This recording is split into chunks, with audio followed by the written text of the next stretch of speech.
A judge tosses over 400 lawsuits alleging sexual abuse at juvenile detention centers. Governor Hochul warns against scams targeting refund checks. And understanding food price inflation. From WNYC, this is NYC Now. I'm Janae Pierre. A Bronx judge recently dismissed more than 450 lawsuits brought by people who claim they were sexually abused while in juvenile detention. The cases were filed under a recent city law that allowed New Yorkers to sue people and institutions for enabling gender-based violence. But the judge said enablers should not be held accountable for things that allegedly happened before the new law took effect. A bill is pending in the city council that would allow lawsuits against alleged enablers of abuse to move forward. Governor Kathy Hochul is warning New Yorkers about scams targeting the state's inflation refund checks. WNYC's Phil Corso has more. Scammers are texting, calling, and emailing people to trick them into handing over personal info, claiming it's required to get an inflation refund check. But the state says no action is needed. If you're eligible, your check will arrive by mail automatically. The checks range from $150 to $400 and started going out Friday. They'll be delivered in batches through November. To qualify, you must have filed a 2023 tax return, meet income limits, and not be claimed as a dependent.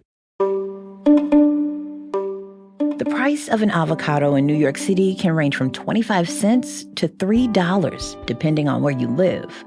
Coming up, understanding food price inflation. That's after the break.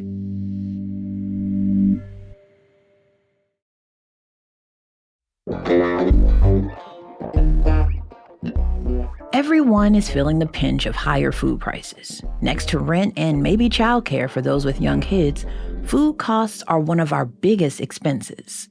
WNYC reporters Karen Yee and Joe Hong wanted to understand food price inflation in the city better.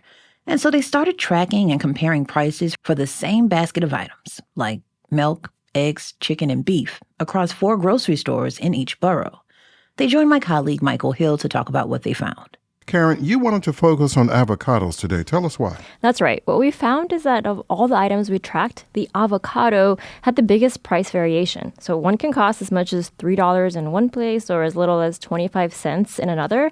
And it really, I think, illustrates the big and the small forces that affect grocery store prices. Shoppers we spoke to across the city had such a visceral reaction to avocado prices. Here's 35-year-old Blue Carter in East Harlem talking about how much costs have gone up. Oh my God, the avocado, please. It used to be a couple cents. Now it's so expensive. That avocado is ridiculous. I'll tell you that right now. My daughter loves avocado, and I'm just like, you sure you want this? Are you positive? Joe and I went to some stores like the Union Market in Park Slope where one avocado was $2.69. But at the Asian J Mart in Flushing, we found a pretty good deal. 4 for $1. Oh my God. Joe, why do avocado prices change so much?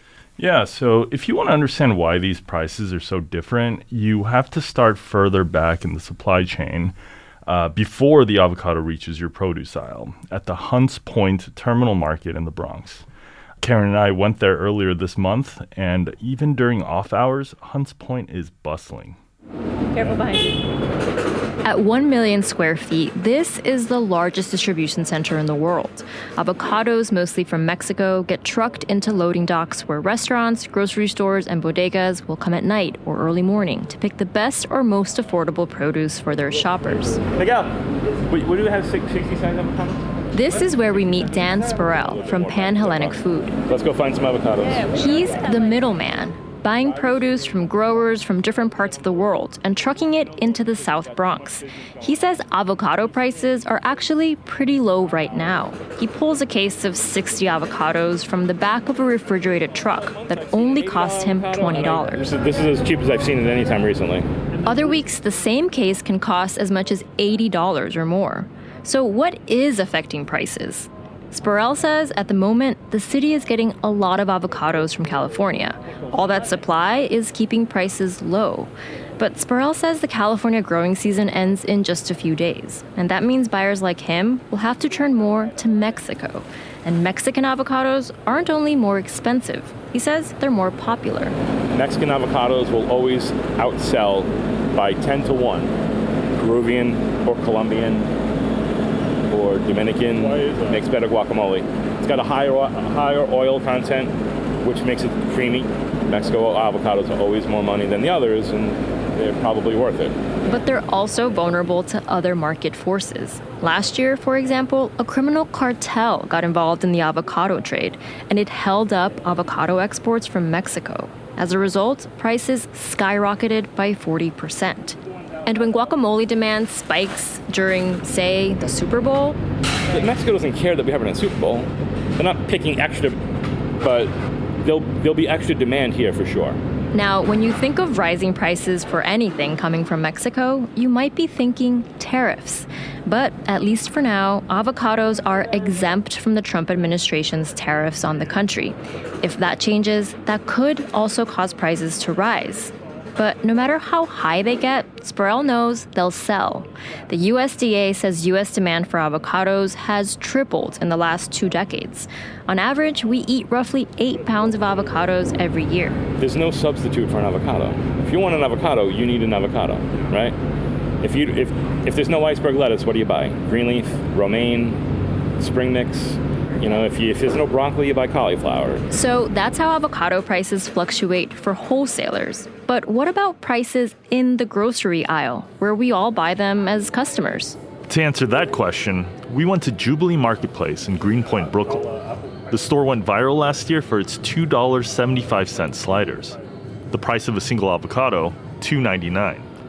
And Jubilee's CEO Young Kim says he is very familiar with those wildly fluctuating wholesale costs. In our case, the avocado, the cheapest last year we had it for was $30 for 40 count. Okay. And the most expensive was like 98 or 110. The question for him is what to do when avocado prices spike.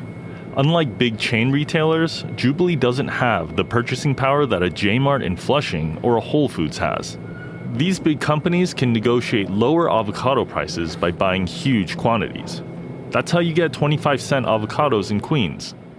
But Kim is buying by the case, not the truckload, which means he either has to charge more or he has to eat the cost. Sometimes we have to, just because at the times when it becomes like $110, we will be losing, I believe, $1 or $2 per avocado. That's even with avocados at around $3 a piece, which is hard. Groceries are generally a low-profit business. People like Kim are happy if they're making 2% on their investment. And they face a lot of overhead costs, like rent and electricity. Kim says it costs him nearly $500,000 a year just to insure one of his stores. So we don't make any money, but customers still, will be like, why is it so expensive? So you see, Karen, avocado pricing is tough, no matter how you slice it. Oh, come on, Joe. Do you have something better? Yeah, avocado pricing is the pits. Karen, Joe, $3 is a lot. I'm definitely going to be on the lookout for those 25-cent avocados. Karen, are there other takeaways you learned from the grocers you spoke to?